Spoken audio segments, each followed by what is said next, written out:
I'm Alan Jacobs. I'm Macartan Humphreys.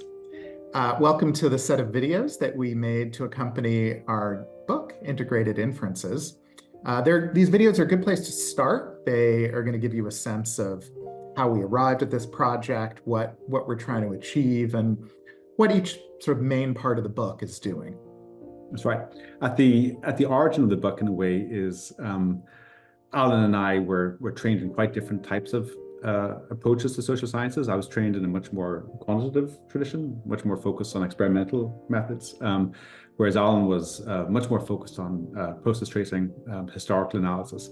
And I was visiting Alan in UBC. I remember I was at a seminar you were giving, and during the seminar, you were presenting some process tracing evidence. And people were raising their hands and saying, "So is this a smoking gun test, or is this a hoop test?" and so on.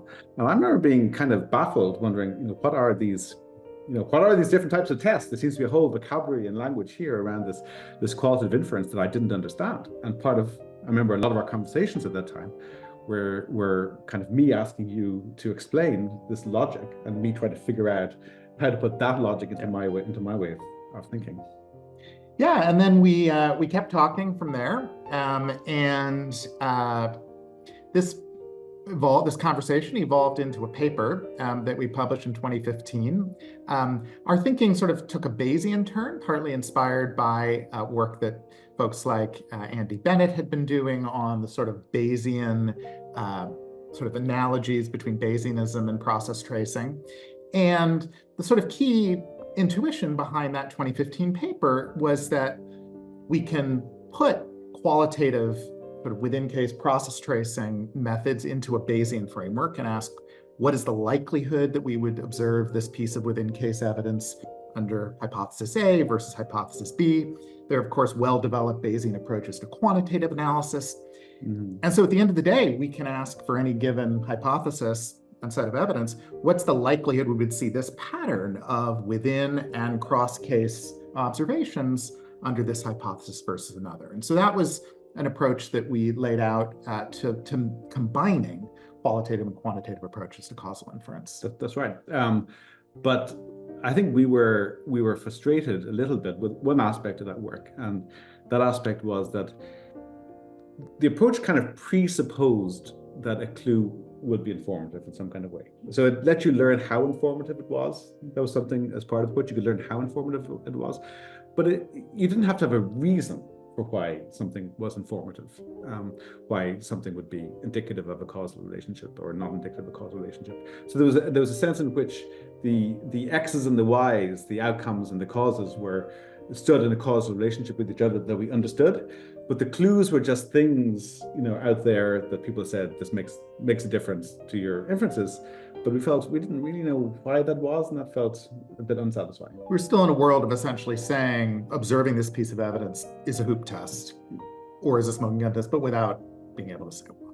We had an inkling as we sort of started working on expanding the paper into a book. We had kind of an inkling that the world of causal models, that the work of folks like Judea Pearl and Barenboim might be useful. This was not, causal models and directed acyclic graphs were not commonly used in political science at the time, and we didn't know much about them. So I remember we spent the better part of a month watching videos of Pearl and Barenboim laying out the approach, rewatching again. It was quite hard. Quite hard. But as we got into it, we started to see the possibilities that causal models might present. Yeah, I think that so the key thing is that when we think of a causal model or like a directed acyclic graph, we can think of the clues as being variables similar to the causes and the outcomes. It sits in the same sort of world of causal relations. And then depending on where the clue is in the model, you can figure out when it's going to be informative or when it's not going to be informative. And I'd say one thing that sort of dropped out of this, which was striking and sort of satisfying, was we could suddenly see that clues can be anywhere in the model, right? The outcome itself can be a clue, the cause itself can be a clue, or things after the outcome can be a clue. Confounds can be clues, mediators can be clues. Clues can be in various different places, and we can use the same logic to figure out when a clue is going to be helpful, when it's not going to be helpful. And so the basic idea behind the book is that you can start with some prior knowledge that you have about a domain that you're studying and inscribe that prior knowledge into a causal model. You can then bring data to that model and update the model. And once you have an updated model, you can then pose almost any causal question you like to that model. Those can be questions posed at the level of individual cases, questions posed at the level of populations. It's a really very flexible approach. I'd say also you can then interrogate the model and see if you think the model itself is any good. That's right. What do you see as the main contributions to the book? Why should people read this book? Okay, so I think first off, the book provides a kind of a primer of sorts. There's a primer on how to think about causality, causal inference, how to think about directed cyclic graphs and representing theories as models, and a primer on how to do Bayesian updating. So these are all topics or approaches that are underused in political science, and so we hope the book gets people started on how to think about these sorts of models and these sorts of tools. I think another thing that the book offers is a structured approach to process tracing, an analytically explicit approach to process tracing. So it gives you a way of connecting your background knowledge to the inferences that you're going to draw from the within case qualitative evidence that you're going to collect. Mm-hmm. Sort of closely related to that, it also provides a way of combining within case evidence drawn from, say, a small set of cases and large N evidence drawn from really extensive set of cases. So in that sense, it provides an approach to mixing methods. And then once we've got data from a set of cases and we've updated the model, then we can use that model to do process tracing in a way that isn't justified just by our background theories, but also has an empirical justification itself in the data. Right.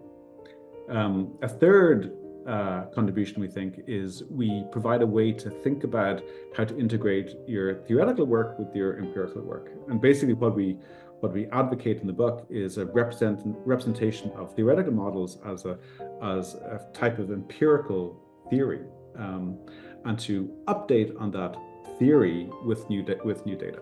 And so the outcome of all of this is not just claims about particular effects of this and this, but a theory of how processes work. And so we'd really encourage people to try and use the approach here, try it out, and see if the sort of theoretical models in the back of your head can be really tightly integrated with empirical work, the way we describe in the book.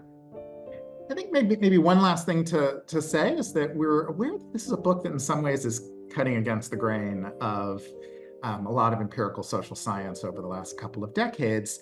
You think about sort of the credibility revolution, the efforts to have sort of purely design-based inference, where we're minimizing the number of assumptions, getting away from models, right?